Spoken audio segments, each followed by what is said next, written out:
आज आप सुने जितिया पारण व्रत कथा। एक ब्राह्मण और ब्राह्मणी का पुत्रा का दुख भरी कहानी।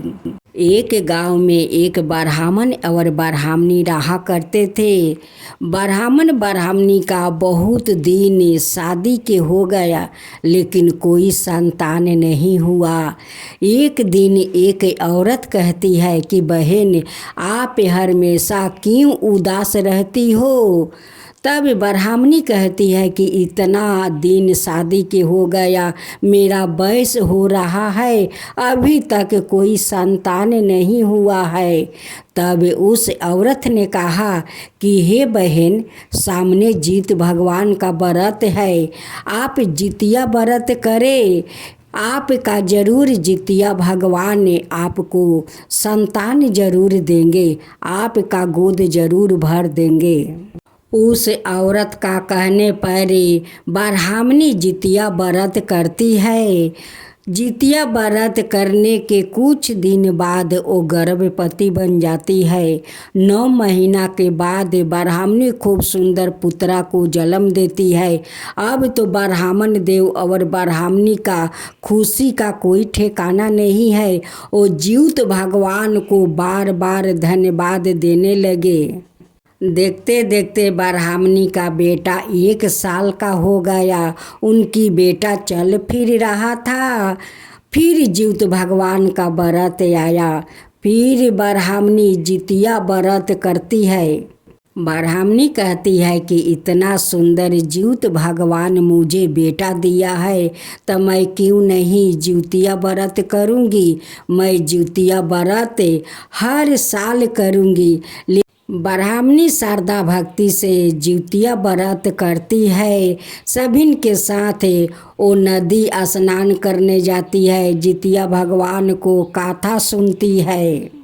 घर आकर ब्राह्मणी अपना बच्चा के लिए और पति के लिए वो भोजन बनाती है कि वो दोनों तो भोजन करेंगे। भोजन बनाकर ब्राह्मण को खिलाती है, अपना बच्चों को खिलाती है या खिलाकर जाकर सो जाती है।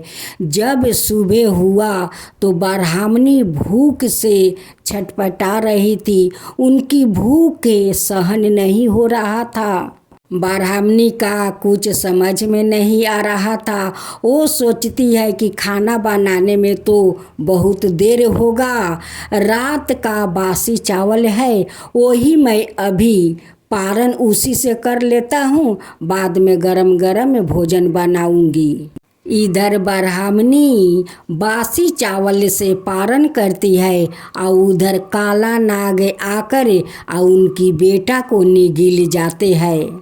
बासी चावल से वो पारण तोड़ लेती है, बाद में गर्म भोजन बनाती है और बनाकर कहती है कि मेरा बेटा तो बाहर में खेल रहा है, पहले अपना बेटा को लाकर उन्हें भोजन करा दूं, जब ब्राह्मण देव आएंगे तो वो भोजन करेंगे। जब ब्राह्मणी बाहर जाती है, अपना बेटा को नहीं देखती है, सभी से पूछने लगी कि मेरा बेटा कहाँ है, मेरा बेटा को कोई देखा है, कहाँ गया है, मेरा बेटा को कोई देखा है। कोई नहीं कहता है कि मैं तुम्हारा बेटा को देखा हूँ।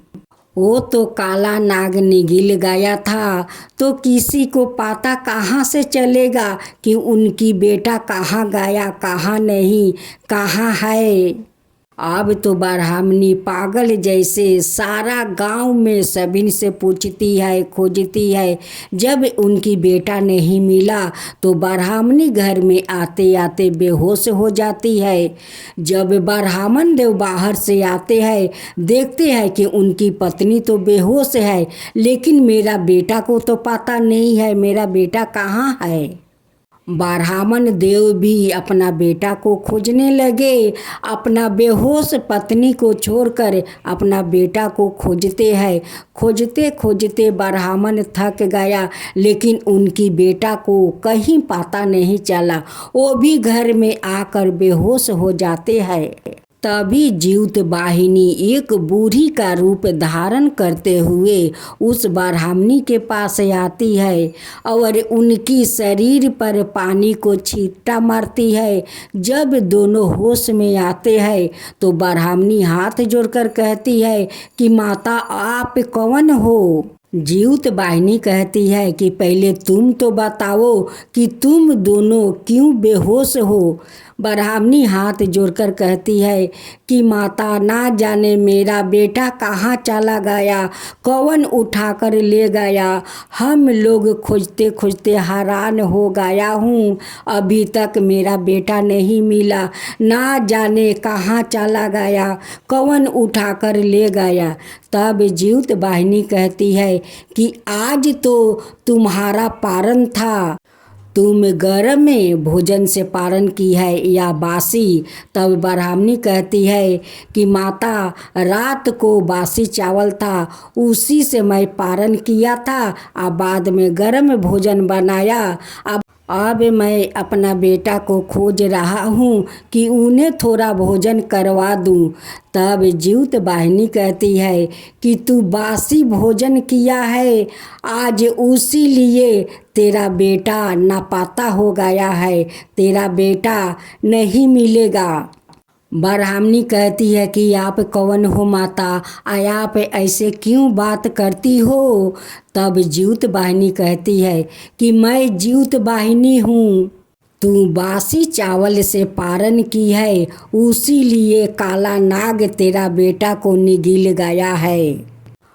ब्राह्मणी और ब्राह्मण कहते हैं कि माता मेरा बेटा कैसे आपस आएगा, मैं क्या करूं कि मेरा बेटा को काला नाग बाहर निगल देगा। तब जीवित वाहिनी कहती है कि देखे तेरा बेटा नाग के अंदर सुरक्षित है, तू अगले साल फिर जीवित भगवान का व्रत आएगा। तू श्रद्धा भक्ति से व्रत करना, पारण के दिन तू गरम गरम भोजन बना करे खाना कि तेरा मुख जले, जितना तेरा मुख जलेगा उतना ही नाग उसको बाहर निगलेगा। फिर 1 साल का बाद जीवित भगवान को व्रत आया। ब्राह्मणी बहुत श्रद्धा भक्ति से जीवित भगवान को व्रत की। सुबह पारण के दिन गरम गरम भोजन बनाती है और गरम गरम वो भोजन करती है। उसका भोजन करते करते पूरा जीभ जल जाता है। वैसे ही काला नाग उनकी बेटा को बाहर निकाल देते हैं। जीवित वाहिनी उसका बेटा को लेकर आती है या कहती है कि देख यही तेरा बेटा है। जीवित वाहिनी कहती है कि देख अब कभी भी तू जीवित भगवान का व्रत करे तो बासी से पारण मत कर, क्योंकि जीवित भगवान का बासी पारण पसंद नहीं है। क्योंकि जब ले बरैती लोग पारण नहीं करती है तब तक जीवित भगवान उनकी शरीर में प्रवेश रहते हैं। वो प्रवेश नहीं रहेंगे तो तुम लोग 24 घंटा कैसे उपास रहोगी। उन्हीं का शक्ति से तो सारे स्त्रियां उपास रहती है और सभी को हिम्मत जीवित भगवान देते हैं। उपास रहने के लिए तो उन्हीं हिम्मत देते हैं। सारे गांव वासियों को बोल देना कि कोई भी जितिया व्रत करके वो बासी से पारण ना करे। जो लोग बासी से पारण करते हैं उसे यही हालत होता है जैसे तेरा बेटा को नाग निगल गया था। ब्राह्मणी कहती है कि अब ऐसा नहीं होगा माता, अब कभी मैं ऐसा भूल नहीं करूँगी, कभी बासी से पारण नहीं करूँगी। जीवित वाहिनी ब्राह्मणी को ये सारे बात बताकर वो अंतर ध्यान हो जाती है। तो बोलो जीवित भगवान की जय, जीवित वाहिनी की जय।